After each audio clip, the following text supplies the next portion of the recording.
இப்போ நீங்க first time எம்எல்ஏவா இருக்கீங்க. ஆமா. உங்களை மாதிரி டிவிகேல இருக்கக்கூடிய நெறைய மினிஸ்டர்ஸோ, எம்எல்ஏஸோ வந்து இந்த யங் ஜெனரேஷன் ஃபர்ஸ்ட் டைமர்ஸ். ம். அப்போ உங்களுக்கு இண்டக்ஷன்லாம் வச்சாங்க. உங்களுக்கு ம். வந்து ஒரு 2 நாட்கள் உங்களுக்கு பயிற்சி வகுப்பெல்லாம் வச்சாங்க.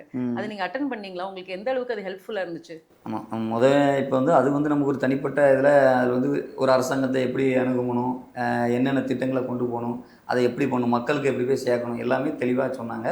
பொதுவா நம்ம ஒரு சமூகம்ல இருக்கோம். ஏன்னா ஒவ்வொரு ஆஃபீஸா நம்ம ஏறி இறங்கியிருக்கோம். இப்ப தாலுகா ஆஃபீஸா இருக்கட்டும், கவர்மெண்டோட ஒவ்வொரு ஆஃபீஸுக்குமே மக்களுக்காக குறைகள தீர்க்க நம்ம ஓடி ஓடி போயிருக்கோம். ஆனா எந்த இதுவுமே முறையா நடக்கல. இப்ப இன்னும் ஒரு 1000 கோரிக்கை வச்சா, அதுல ஒரு கோரிக்கை தான் நடக்கும். இதுக்கு முன்ன நடந்த இது.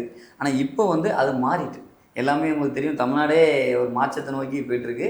இதுக்கு இடத்துல எல்லாமே சேஃபாவும் அந்த பிரச்சனை இருக்காது. இதுக்கு மேலே மக்கள் வந்து மக்களை தேடி அதிகாரிகள் பயணிக்கிற ரேஞ்சில் இன்றைக்கி கிளம்ப போயிட்டுருக்கு. இதுக்கு முன்னே என்ன பண்ணுவாங்க, மக்கள் தான் அதிகாரியை தேடி போகணும். இப்போ அதிகாரிகள் மக்களோட பிரச்சனையை கேட்டு உடனே தீர்வு காண்ற முயற்சிக்கு ஒரு நல்ல ஒரு இதுக்கே தளபதி விஜய் அவர்களுக்கு திரும்ப திரும்ப நான் வந்து ஒரு நன்றியை செலுத்திக்கிறேன்.